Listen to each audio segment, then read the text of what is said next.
ऐ खुदा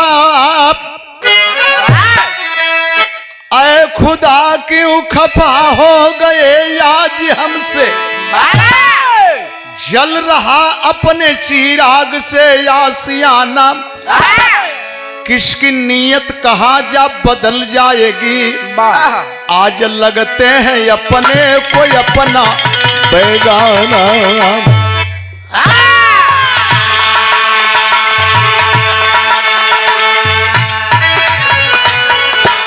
एक ही पल में होती मिलन या जुदाई, सुनाना कठिन प्रेम की है कहानी।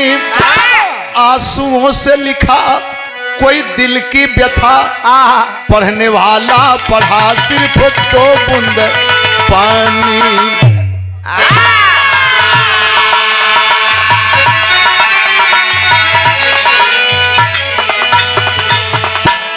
समय बड़ी बलवान होले हो भैया, बाबा समय बहुत बलवान होले। भूजल मछली सामने से राजा रानी नल दमयंती के सामने से पानी में कूद गई।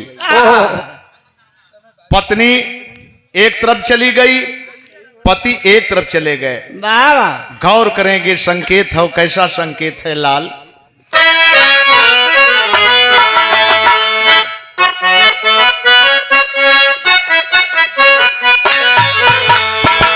मेरे महबूबी मेरे महबूबी मेरे महबूब मेरे साथ बड़ा चाल किया, मेरे साथ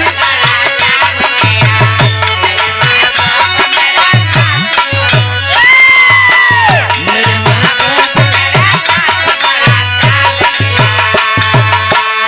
भावस्थल पर गौर करेंगे। समय इंसान को ऊंचाइयां दिखाती है।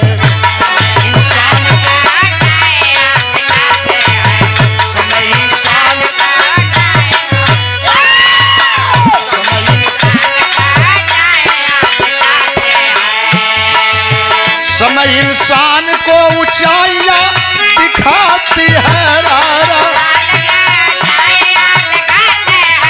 समय इंसान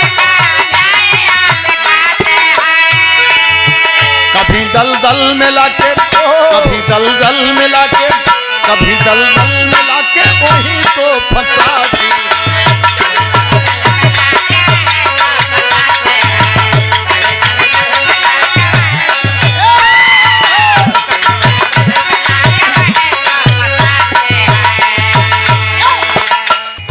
ललर लार लार लार ललरिया लार, दन नर नार नार नार नरिया।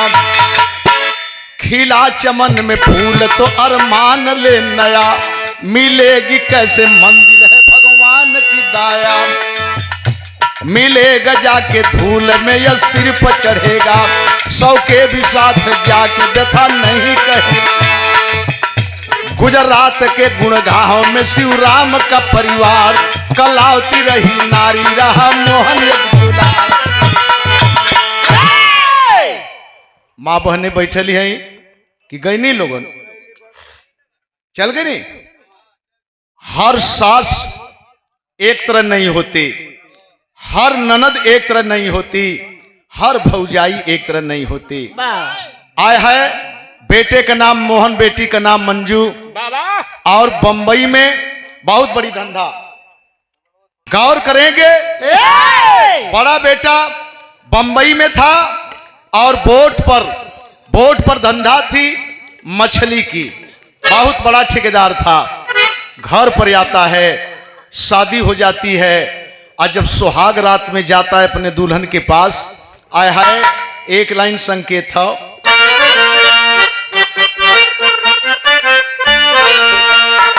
पत्नी अपने पति का पैर पकड़ती है, दूर हटती है, और जब दूर हटती है तो हंस रहा है जवान।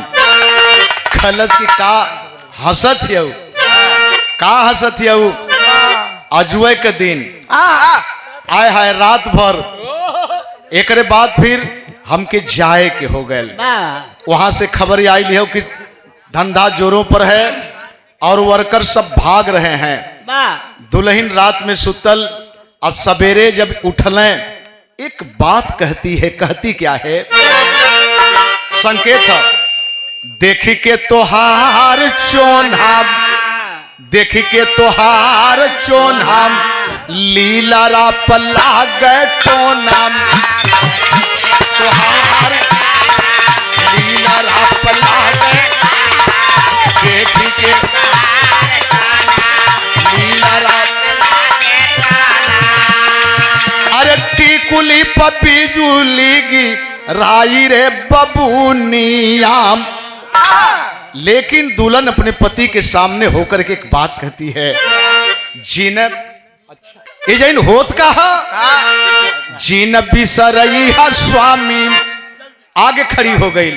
जीन बिसरई हा स्वामी जल्दी घर आई हा स्वामी, जल्दी घर आई हा जीन बिसरई जल्दी घर। अरे ले तरई हा सुधिया मारो बला मुआम। कुछ रतिया का सपना देखलस ओही के पाए के इनके ई बात कहलस। लेकिन एक बात और कहथिया भूले ना भूलैला से रात का सपना हो गिर के हेरायल रहुए करे के कंगाना हो रोवत रहुए कोने में भी लार हो सजानावा। इस सपना देखलस लेकिन खोल के ना बतियावत हिया। बात ई करत हिया जात वत जल्दी आया आय हाय ओकर दिल में धड़कन समा गई। कबले यही हैं नौजवान ट्रेन पकड़ा पहुंचा बंबई। आज ड्यूटी किया कल ड्यूटी किया तीसर के रोज जब क्वार्टर से निकल के जाने लगा ड्यूटी पर पहुंचता है अचानक देखें उस सपना एजेंट साकार होके जाता है। अरे तीसर के दिन होता क्या है गीत लगल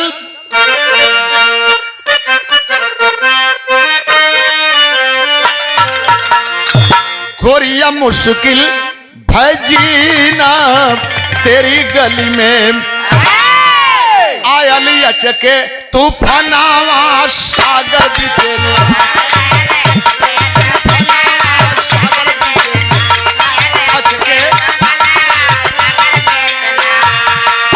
आयली अचके तूफानावा सागर बीचे सागर बीचे सागर बीचे डूबा डूबा डूबा ना ये जवानवा सागर बीचे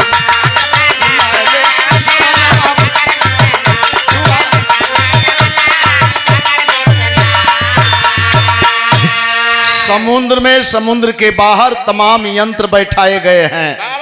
किसी प्रकार की अनहोनी या प्रिय घटना होने को होती है बाबा उन्हें पता चल जाता है। लेकिन आज अचानक चक्रवात आया बहुत से लोग डूब करके मर गए। कुछ लोगों की लाश मिली कुछ लोगों की नहीं मिली। ये जवान मिला कहाँ मिला घेरल पाकी जवानावा सागर बीचे सागर बीचे सागर बीचे डूबा डूबा डूबा ना ले जवाना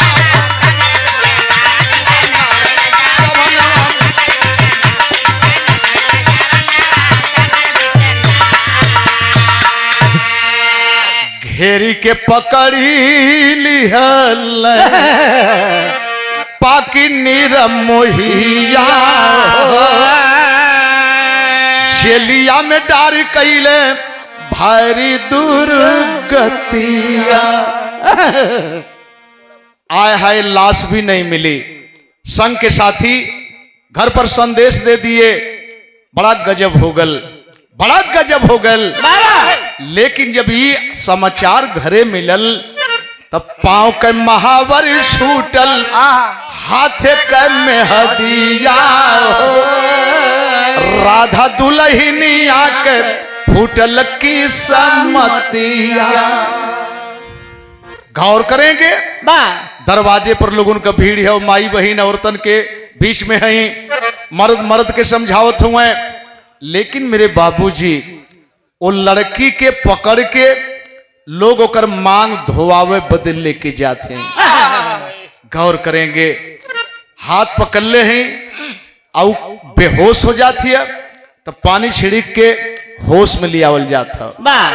लेकिन यही तरह के पकड़ले ही गर्दना लटकल है, लोग पानी छिड़कत यहीं मांग धोआवे बदे। और तब तक ससुर शिवराम खड़ा हो गई, कहला छोड़ दा हमरे पतों के, छोड़ दा लोग। मेहरारू छोड़ के हट गईली। और जब छोड़ के हट गईली तो नजदीके गईले, कहला बेटी पतोह बना के ली अली, लेकिन पतोह का सुख ना लिखल है। ए महीन तुहार का दोष बेटा, ए ससुर ए महीन तुहार का दोष। घबरा मत, तू शांत हो खा। बिगड़े के तो हमार बिगड़ गई बेटा, लेकिन तुहार ना बिगड़े दे बेटा, तुहार ना बिगड़े दे। पतो बना के लिया है ना, बेटी बना के कन्यादान रहब और बेटी बना के दूसर घर भर खोज के तुहार दूसर दुनिया बसाई बेटा। अभी ससुरार ना, अभी तुहार नैहर हो गए। आय हाय जमाना देखत है। और लड़की जब सुनलस कि हमार दूसर शादी करी है हमार ससुर जी, कहल बाबू एक बात बताई। कहलस का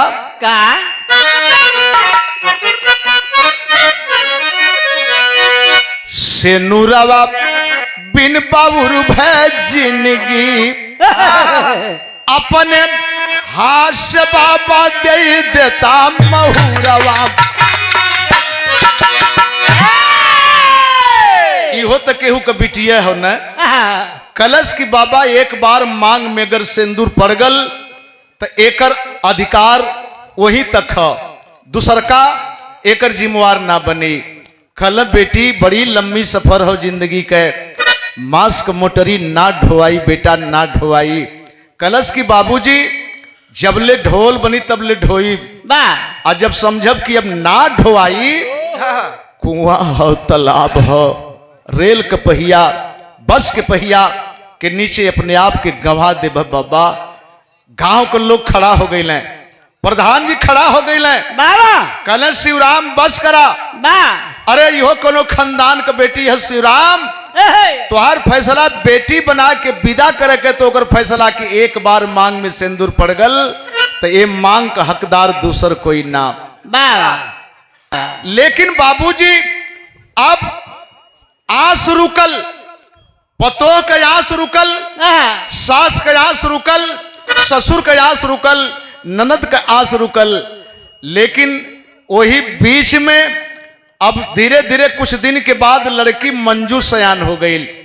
आज जब मंजू सयान हो गई तो मंजू का मतारी कहली, ए मंजू का दादा कौनो बर घर खोजा, बढ़िया बर खोजा, बेटी का शादी कर दहल जा।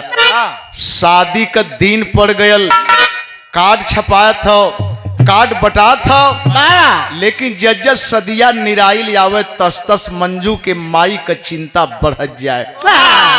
बीमार होके खटिया पर पड़ गई, दवाई करावत हुए। लेकिन एक दिन मंजू का माई मंजू के दादा का हाथ पकड़ के एक ठे बात कहली का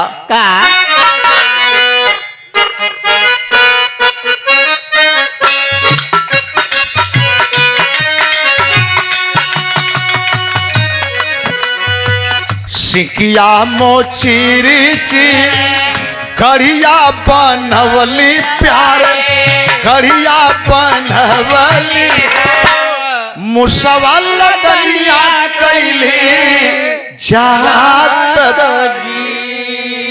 अखिया में आंसू भर के कहली गुजरी, कहली गुजरिया पति के समनवाया सुधार। बेटवा गई हला बेटी घर कही जतिया पानी, घर कही जतिया पानी, जिन दी है इनके विसर राय जी। लेकिन बात वही का कलश की लगा था मंजू का दादा कि हम अपने बेटी मंजू के शादी देख ना पाई। हमार लगत है इसने हाथ पकड़ने कल ना मंजू कमाई हम तो के मरे ना दे। गईले भागल डॉक्टर साहब के यहाँ जहां से दवाई कराओ तो कहला कि डॉक्टर बाबू तबियतिया बढ़ गई, तबियत गढ़ू हो गई। डॉक्टर साहब 2-4 खुराक दवाई दिले कहला कि हाई लेके जा आ जल्दिए से 2-4 ठे मरीज हम देख के हम आवत है। एजेंट का होता दवा लेके चल दे डॉक्टर के हाथ से। सोचत हुआ कि अब रास्ता पकड़ का जाई बीच में वहीं जल्दी से ले चल के दवाइया दे दें। जल्दी का काम शैतान के।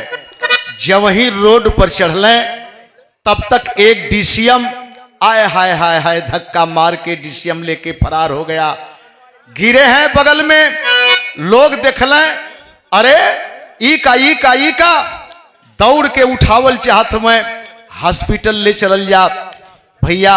और तब तक प्राण पखेरु उड़ गए। जब मर गईले तो देखें दरवाजे पर लिया के लोग लाश हे तरह के सुता दिले। अल्लाह सुतो कहा अच्छा बैठ जाए चरपाई।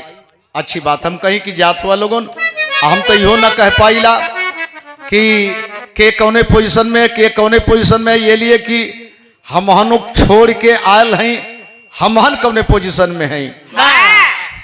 ध्यान देंगे आया है दरवाजे पर लाश सुतावल है, चदरा ओढ़ावल गयल, पूरा गांव घर जुटल है।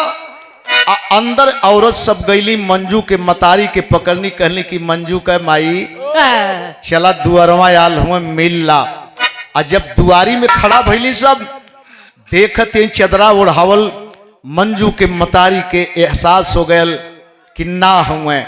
इतना कहलस मंजू का दादा दवैया दा गर्दन लटक गयल। मंजू के माई का भी काम खत्म। ध्यान देंगे एक तरफ मंजू के दादा का लाश, एक तरफ मंजू के मतारी का लाश। खबर गई जहां बियाहवा तय हो वहां से लोग अले। और जब वहां से लोग अले तो वाह कितने भाव के व्यक्ति थे। कहला ये प्रधान जी ए भैया यह न जान के बोलौला लोगों की सदिया होई कि ना होई। एक काम है जेके हम आपन पतोह बना ले हई, आपन पतोह बना ले हई, हम छोड़ब ना। लेकिन कौन बाजा बजी, कौन द्वार पूजा लगी, अजुए जात है कोनो गाड़ी लियावत है, विदा कैदा लोग अपने घरे लेके जाई। ये भी इंसान। और 22/4/26 को बीएसपी अध्यक्ष आ रहे हैं पाल साहब, ग्राम सभा डहरा कला। लेकिन बात वही का आए है, लेकिन लोग रोक दिले। कहला कि भैया अगर तोहरे छाती में दिल हो तो अबले मंजू के भैया रहल मोहन मरगल बंबई में, मंजू का माई मर गई, मंजू का दादा मर गए, तक पूरा गाँव हमहन मर गई भैया, हमहन जियत है न। अगर ऐसे विदा कह दिल जाई तो मंजू के मतारी के मंजू के बाप के आत्मा की शांति ना मिली। हमहन गांव वाले मिलकर के आपके बारात के शौक से सम्मान कैल जाई, बाजा बजी, द्वार पूजा लगी, हर रस्म पूरा कैल जाई और मंजू के विदा कैल जाई, डोली में बैठा के अपने घरे लेके जाइया। बात यही पर तय हो गई। दोनों लाश का कफन दफन भयल। आ कफन दफन भइले के बाद देखें मंजू के आगे होत का है मेरे दोस्त जहिया सदिया है, लोग कहला कि भाई पकड़ के बहन के डोली में बैठावल। एजेंट देखें ननदी के पकड़ के भौजैया लेके आवत हो, और जब डोली में बैठावत थे तो गोड़वा डल्लस निकाल लेलस, गोड़वा डल्लस निकाल लेलस। और जब 3 बेर गोड़ निकाल के अपने भौजी के चौचक खेतरे पकड़ के एक बात रो के कहलस का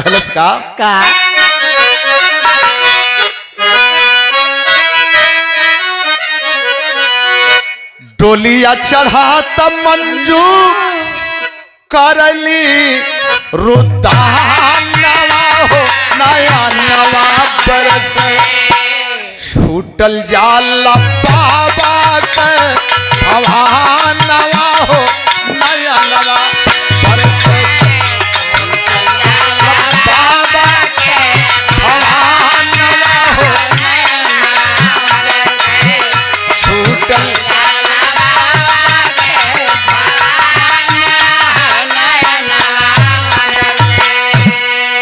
ए भाभी तमाम औरत यही भीड़ लगल है लेकिन पकड़ ले है खाली भौजाई। ननद मंजू कलश की भाभी भैया संग छोड़ देले, दादा छोड़ देले, माई छोड़ देलस, आज अपनो संगवा छोड़ाओ तू दादा का घर वो छोड़ावत याऊ। अरे बाप रे बाप दबो चले बाप। और एक बात भौजैया कहलस तीज त्योहार पर घरवा पयई हम धर्म के बहिनी आके कब्बो जिन भूलई हम जिंदगी में देखली नाम सुखवा चैन हो नया नवा पर दुखवई में बीतल बचब पानावा हो नया नवा बरस। आय हाय इस बात को सुन करके भौजाई अपने ननद को समझा रही है, ए बहिनी तोहके विदा करे बदे हम हई और जब जहिया जरूरत पड़ी भाई का तो भौजाई मत जनिहा हमके अपन भाई जनिहा। जहिया माई का याद पड़ी हमके अपन माई जनिहा। जहिया दादा का याद पड़ी हमके अपन दादा जनिहा। अरे मोटरी बांध के आई रे तो के विदा करा के लिए आई। हमरे तरफ देख बहिनी, हमरे तरफ देख, हमार तक कौनो आधार न रह गल ले, कौनो आधार न रह गल।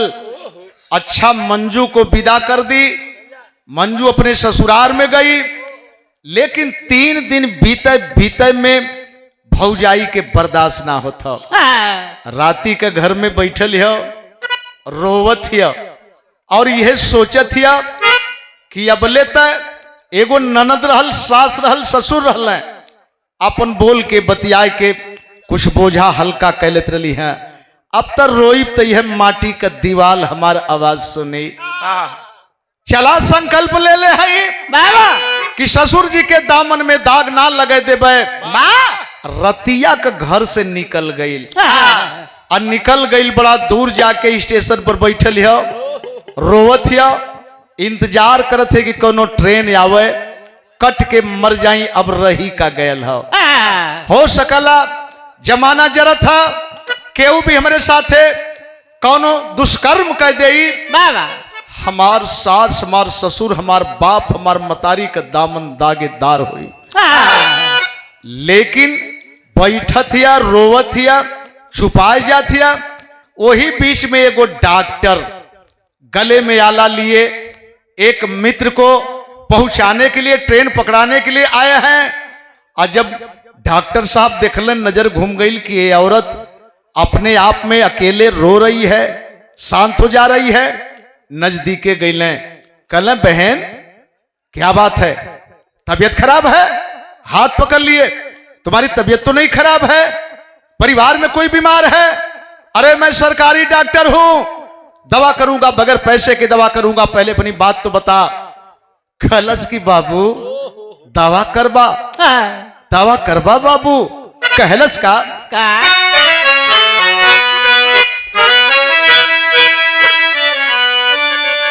शाहवा तनी अगर जागत हो कहे मास्टर साहब, कन्हैया भैया तय एहर दे दें। एक बात कहलस,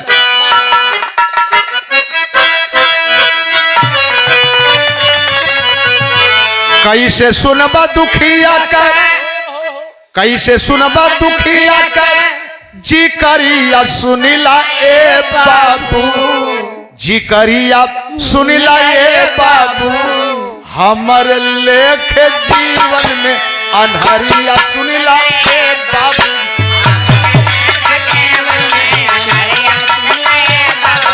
हमर लेख जीवन में,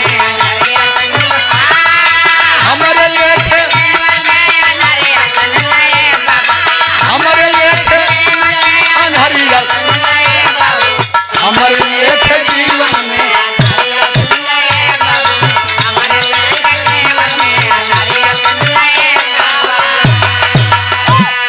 बचपन में माई बाप बन गई है बेगनवा हो, 3 दिन के बाद सैया बनल दुश्मनवा हो, के बाद सैया बनल 3 दिन के बाद।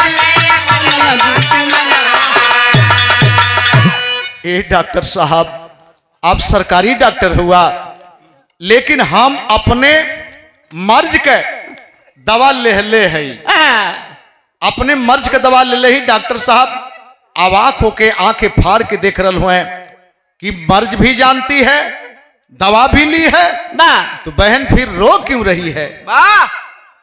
कलश के हाँ बाबू, हम दवाई जानत है और अपने रोग के विषय में भी जानत है। कल क्या इस भाई को बता नहीं सकती है बहन की कौन सी दवा है? कल बताई भैया, बताई। हमारे लेखे रेलिया का पटरिया सुनिला ए बाबू, पटरिया सुनिला ए बाबू, वही पत्तोल अब जीवन का रसलिया सुनिला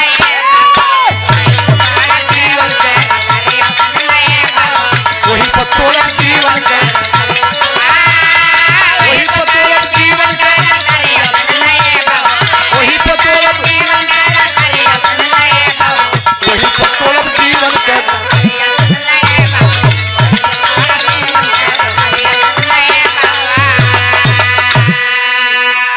बस साहब हमार समय आ गई है, कौनो गाड़ी आई यही अपन लीला समाप्त कर दे, न जियब न तई पीड़ा साहब।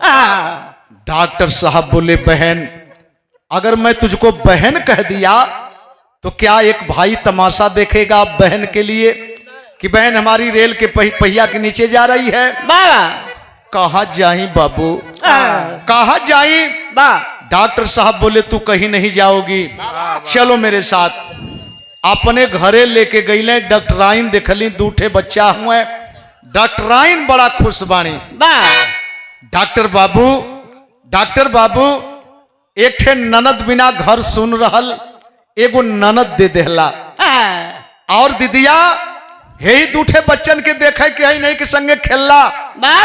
नौकर चाकर हुए, सब बर्तन माजे पीटे वाला हुए, कौनो दिक्कत ना है। लेकिन मेरे बाबूजी होता क्या है, 10 दिन के बाद 15 दिन बीतल। अब 15 दिन बीते में डॉक्टराइन एक दिन राती का बड़ा बेचैन बाणी, निकलत है घर से बहरे से घर में। डॉक्टर साहब को नींद टूटल, कल का हो बड़ा बेचैन है, कहीं बीपी हाई लो तो ना खलस की बीपी हाई लो ना, तनी उठ के बैठा, कुछ मांगत है। डॉक्टराइन कल उठ के बैठा, और जब डॉक्टर साहब बैठले, हमसे मांगत हूँ रतिया का काम मांगत है? कल ये डॉक्टर बाबू जे के बहन बना के लिए आयल हुआ, एगो सर्विस वाला लड़का खोजा, शादी का दिन रखा, कार्ड छपाई बटाई, जेकरी यहाँ कार्ड जाई लोग कही है कि डॉक्टर के बहन का शादी है। हम अपन आस दास पूरा कैल चाहत है। अरे बाप रे बाप, डॉक्टर वही बोलही के हुए, बगल वाली कोठरी में दोनों बच्चन के लेकर के बुआ सोई है। आज वहां भी नींद नहीं है। आज जब बात सुन ली तो निकल के बहरे निकली, डॉक्टर भैया हमके माफ कैदा, कहली न कि हमार बोझा बहुत ओजन है। कहल दीदी इनको नहीं पता था, माफ कर देना दीदी। डॉक्टराइन जब असलियत के जनली तो जाके सामने हाथ जोड़ कहली, दीदिया अपने से दूर बाजार भी भेजे का हिम्मत आज के बाद ना रही। आय हाय, समझ गईली यहाँ का बात।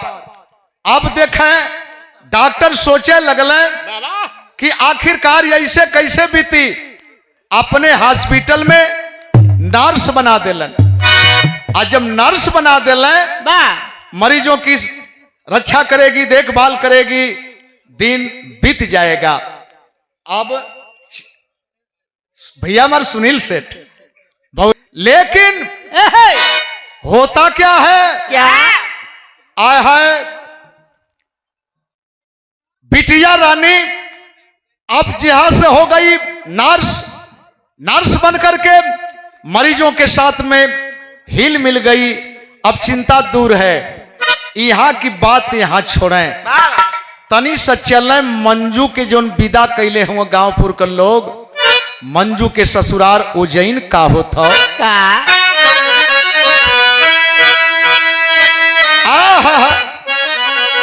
अरे भैल रमेश नीरा दैया न हो, हाँ भैल रमेश नीरा दैया न हो, कर गैया गुहा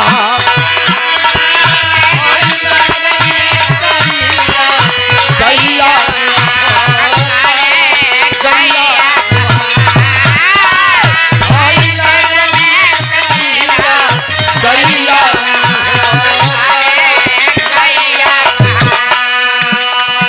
सुन नहीं बिनती कसैया न हो, कर गैया गुहार। रमेश दुल्हा कुछ दिन तो ठीक रहा, लेकिन कुछ लफंगों का साथ मिल गया। रमेश दारू पीने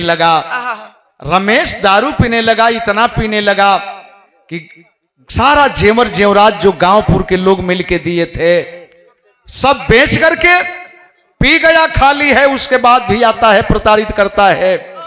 बिचारी करे तो क्या, लाचार अपने यहां रह करके जिंदगी बिता रही है। बाबा एक दिन रमेश अचानक बड़ा खुश बा, ए मंजू चल बड़ा बढ़िया फिल्म लगल है तो के फिल्म दिखा ले आई। बड़ा खुश भइल पगली हो, बड़ा खुश भइल कि मारल न तका गरियावल न तका, अब हमार दिन पलट गल। सज धज करके अपने पति के साथ जाती है, और जब जाती है तो रिक्शा पर बैठाया, बोला कि चल अब वही टाइम बा, अब वही शो में टाइम बा, और तबले तो के एक ठे चश्मा ले लें जांच करवा के। क्या मालूम यही हमारे लिए दुर्भाग्य का समय है। जाती है और चश्मा के बहाने जांच करवाने में इंजेक्शन दे दिया बेहोशी का। इंजेक्शन बेहोशी का दे करके दोनों आंख का सौदा कर चुका था रमेश। आय हाय हाय।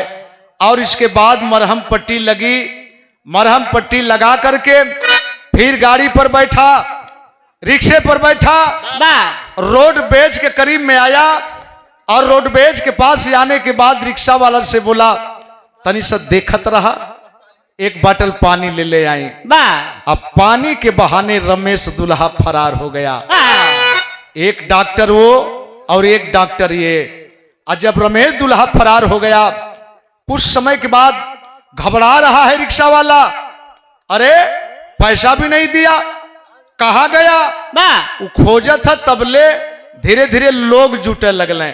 शरीर में बेहोशी के इंजेक्शन का असर जब कम होने लगा, वही रिक्शा पर यही ठत पैठत थे, लोग जुट गए। रिक्शा वाला बिलबिलात बेचारा, भैया पानी लेवे बदे गयल, पता नहीं कहाँ कहो। एक साधु बोले, बेटा पहले तो इसकी मदद करने की जरूरत है। लोग कहले कि के हरिश्चंद्र भयल हो। साधु बोले, महात्मा बोले, बेटा हॉस्पिटल ले चलो, हम पैसा देंगे तुम्हारा। हॉस्पिटल में ले जाने के बाद, दवा कराने के बाद जब अच्छी हो जाती है तो पता चला कि अब तो मैं अंधी हूं, मुझे यहां कौन लाया? बाबा काहे बदे हमके जियौला बाबा, हम जाइब कहां? कहले बेटी मारने वाले से बचाने वाले का हाथ लंबा होता है, चलो मेरी कुटिया पर लेके गईले। और कुटिया पर 10 दिन 15 दिन बीतने के बाद जब अच्छा हो जाती है तो पूछती है, दिन भर नहीं पाती है, शाम को पाती है तो पूछती है, बाबा आप दिन भर ना रहेला, राती कया वाला? कहले बेटा जानती हो कि मैं कौन हूं?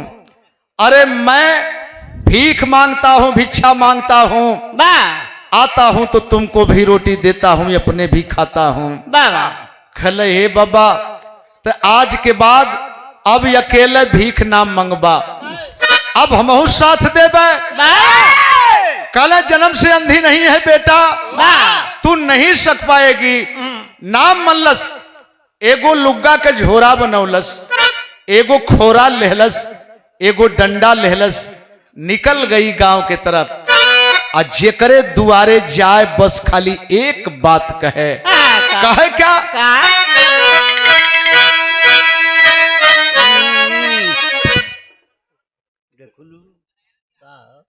क्या बात है? अरे सूर्य डूबल बुझी, सूर्य डूबल बुझी गईल दिया नावा हो, सूर्य डूबल बुझी गईल हो गईली दुनिया आधार हो, सूर्य डूबल गईल हो गईली।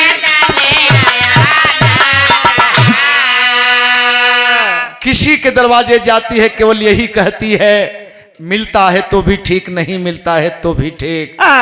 लेकिन सोचे, ये बतिया कहे तो सोचे, भिखिया के मांगिया पर जिंदगी बितावे, अरे कुह का ले जा याद वही दिन का आवे है, जलिया से छूटी घर अइले पीराना हो, जलिया से छूटी घर अइले पीराना हो, सुन सुन लागे परिवार,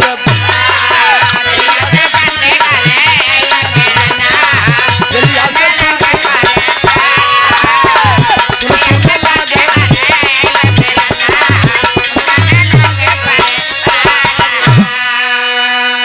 बहुत समय निकल गया, बहुत समय निकल गया और यहां इस पोजीशन में चल रहा है और वहां रिहाई होती है मछुआरों की। तो उसी मछुआरों की संख्या में, गणना में ये भी मोहन का नाम आ जाता है। मोहन जब छूटता है पाकिस्तान के जेल से मछुआरे के रूप में, तो पहले तो ट्रेन पकड़ा, अपने गांव पहुंचा, और जब गांव पहुंचा तो गांव को लोग देखल कि मोहन जिंदा है। दरवाजे पर भीड़ जुट गई। एगो पुरनिया कहल, काहे मोहन, ई कवन दुश्मनी बाप से रहल ले, कवन दुश्मनी मतारी से रहल, अब तक दोनों मर गईले रे, दोनों मर गईले। तोरे बहन का शादी हमन गांवपुर के लोग मिल के कह देहल गयल। कुछ दिन ओहू के यहाँ लोग अइले गईले। कुछ दिन के बाद के जातक के कर समाचार पूछे, तोर दुल्हन देवता रहले, देवता रहले मोहन, लेकिन पता नहीं बिचारी ऊ कहां चल गई। मोहन रो रहा है, दरवाजे पर बैठा है, सोचता है हमार बहन अपनी जगह पर बा, हमार दुल्हन का पता ना बा, हमार माई बाबू मर गईले, चली बहनिया के ससुराल, कम से कम आपन दुख बताई बोकर सुनब, कुछ तो बोझा हल्का हुई, गौर करेंगे। चल दिया, क्या बात है।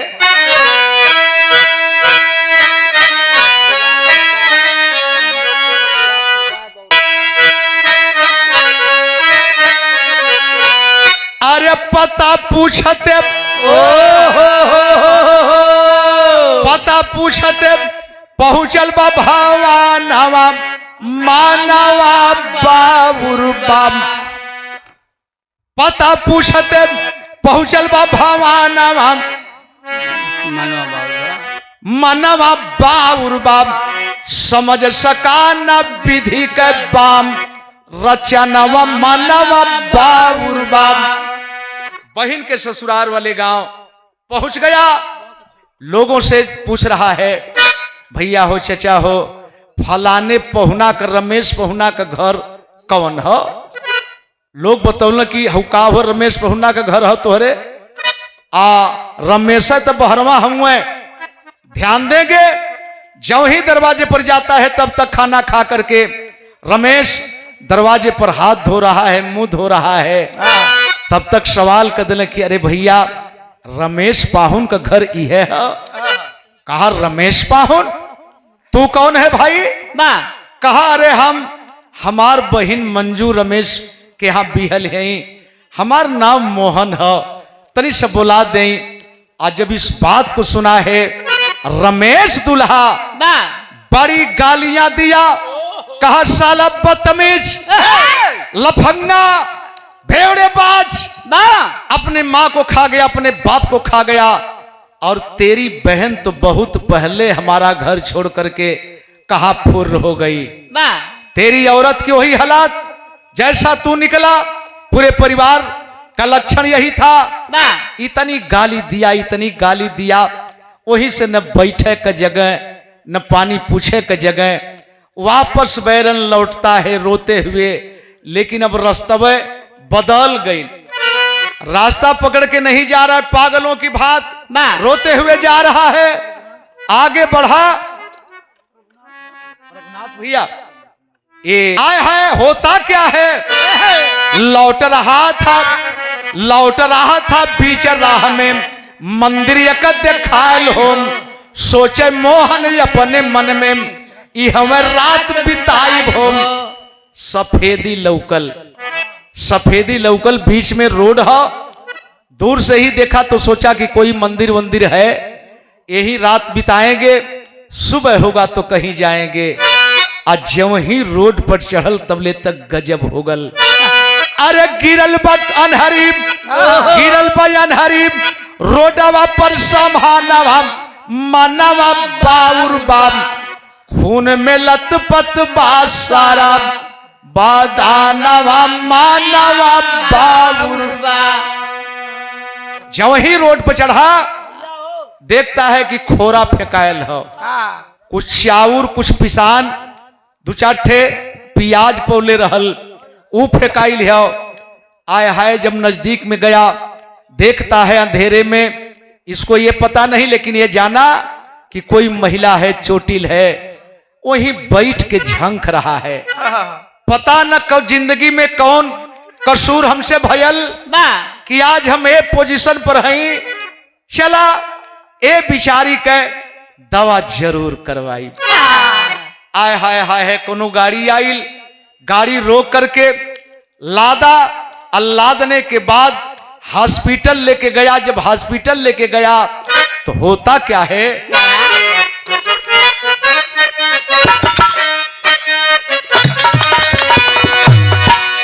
अरे मंजू के उठा के मोहन गईल अस्पतालवा देखबा।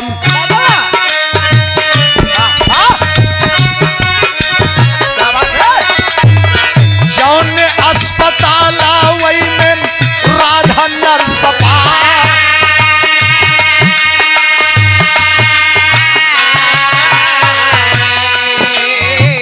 देखी करके डॉक्टर सब करला दवैया भैया।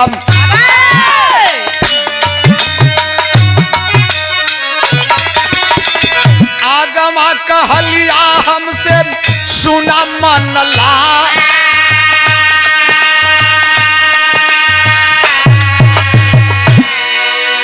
उसी हॉस्पिटल में ये संजोग देखे, तमाम डॉक्टर इमरजेंसी वार्ड के सामने जब पाते हैं, बहुत जल्दी जल्दी से बेड पर आए हाय, हाँ पेशाब लगल तो कह लें, इतना बढ़र पाबंदी ना हो कि वही में फूलत रहे, केहू लोटा लेके थोड़ो आयल है कि कर भोजन निकल जाई। भैया सुनी, लेकिन मरहम पट्टी टाका, सर फटल हो, पैर में चोट लगल हो, हाथ में चोट लगल हो, मरहम पट्टी टाका कह के डॉक्टर साहब कहल कि दीदी ऐसा है कि हमके एक जगह जाए के हो, और आज इस मरीज के लिए हम आपको जिम्मेवार बना करके जा रहे हैं। आप सोओगी नहीं, समय समय पर आप इंजेक्शन दवा करती रहोगी। आए है ये अपन भाव अदा करत है, धीरे धीरे भइल जबकि अरे भोर का समैया देखबा।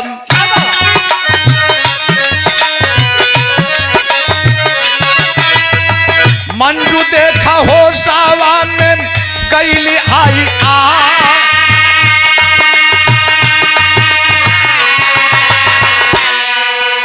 यह समय दवा करती गई, दवा करती गई, मंजू के होश आगल। जब होश आगल तो डॉक्टर के तसल्ली हो जाले।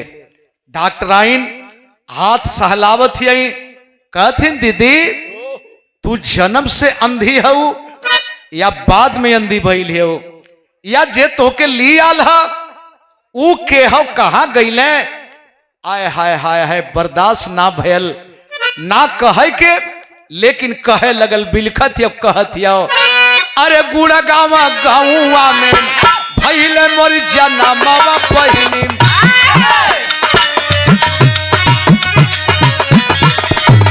मोहन नाम राहल पी रनवा हमार।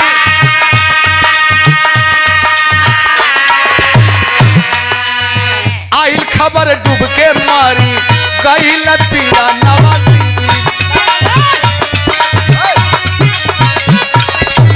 यही पर उजाड़ी गयल सारा परिवार।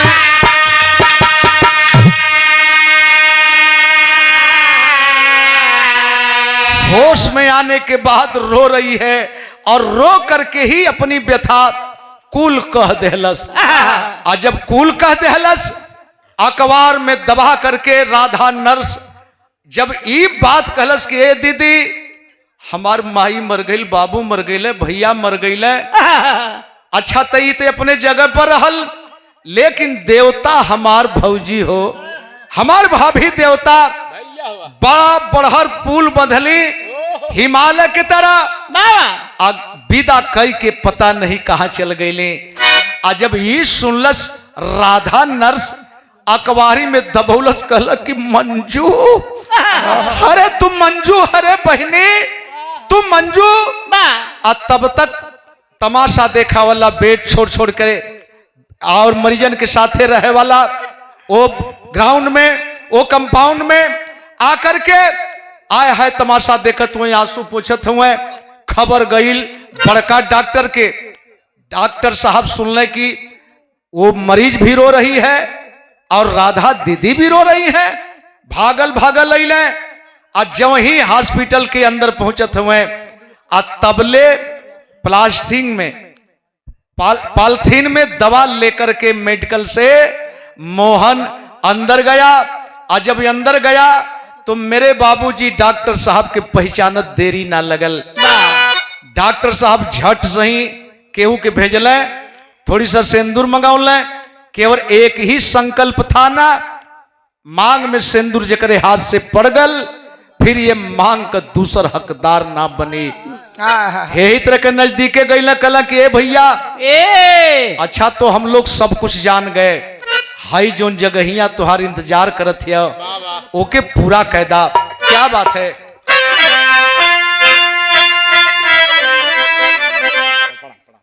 भैया आप श्रीमान राजेंद्र प्रसाद बौरवा ये प्यार भरा 200 रुपए का पुरस्कार सादर सम्मान करते हैं, स्वागत करते हैं।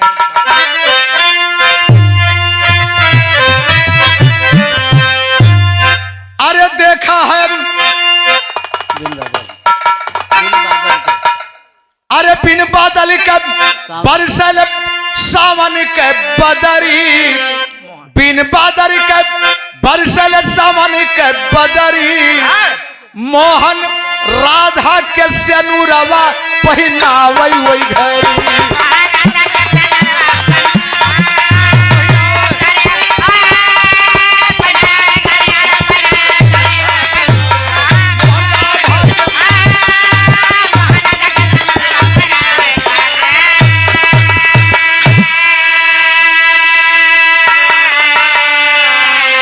सोने समय सेंदूर का डिबिया खोल के आज ऐसे चिटकी में लेके चलने। राधा कलश की का हो हमके कई दिन देखला, हमके छीन गईला, अच्छा कैला। अरे ये तोहरे पीठ पर का बहन मंजू हो, मंजू हो। और जब मंजू को पता चला कि जेकरे बाह में हम हई हमार भौजाई राधा ये नर्स हई और जे हमके लेके आयल हा वो हमार भैया मोहन हुए। आए हाय खलस की इनके पहचाना। और जब मंजू को पता चला तो मंजू बोली ए भाभी अच्छा तो पहचान बाद में होई, लेकिन एक ठे काम करा, नौकरी तो हूं करत है, नौकरी पर से ही हो है, इतना दिन के बाद अल है, कहा हमके लेके आयल हुए। अच्छा तय जवन भी लेके आयल हो खे, हमरो इच्छा है हम दोनों जानी से मांगत है, तो हूँ के ना न करे के हा, नहीं इनके न करे के हा। मांग ले दीदिया, मांग ले बहिना, मांग ले मंजू, मांग ले मंगलस का। अरे भैया या भौजी के रोम धई के चरनिया, अचरा पसार भीख मांग ले बहिनिया। अरे जहर का सुइया लगावई के परी, बस बस भाभी बस। भैया कहाँ हुए? भैया रात भर ही दवा कैली है, रात भर दवा कैली है, तू नौकरी पर से अला है। बस दोनों आदमी से यह निवेदन है कि भाभी से कह दा एक ठे और इंजेक्शन लगा दें, अब ना रहल चाहत है। अब तब तक डॉक्टर साहब बोल पड़े, बहन इतना दिन से ही आई है, राखी हर साल बांधे ली, लेकिन कर्जदार का कर्जदार ही बना के रखे ली।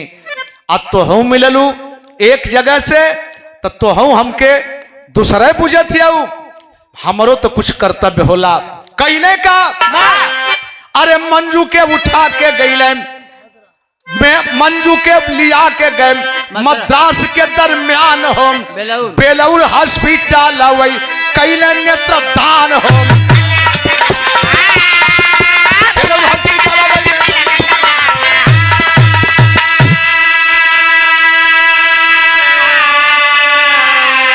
मद्रास में हॉस्पिटल से संपर्क करके जहां पर आंखें लगाई जाती है, लेके चल दहले। जब चल दहले तो जैन गईले के बाद देखत का हुए, तमाम बड़े डॉक्टर एक बेड के चारों तरफ खड़ा होकर के निराशा भरी नजरों से किसी मरीज को देख रहे हैं। वो मरीज कौन? नारी संरक्षण गृह की महिला, लेकिन विकलांग थी। नजर पड़ गई, ये मरने वाली थी, नजर पड़ गई। एक डॉक्टर को बुलाकर बोली, बाबू जब से होश भइल बा, इन नारी समाज हमार सम्मान कैलस, एक लोटा पानी अगर चहली तो इस नारी समाज देहलस, कपड़ा लत्ता पहनावे के काम ही कैलस, खियावे के काम ही कैलस। आज दुनिया से जात है, कम से कम कुछ हो तो हमसे हो जाए। मेरी दोनों आंख वही अनहरी बहन के दे देहल जाए। क्या बात है? अरे बिन बादरी के बरसन ले सावन के बदरी, अब मोहन राधा के सेनुरवा पहनावई हो गई।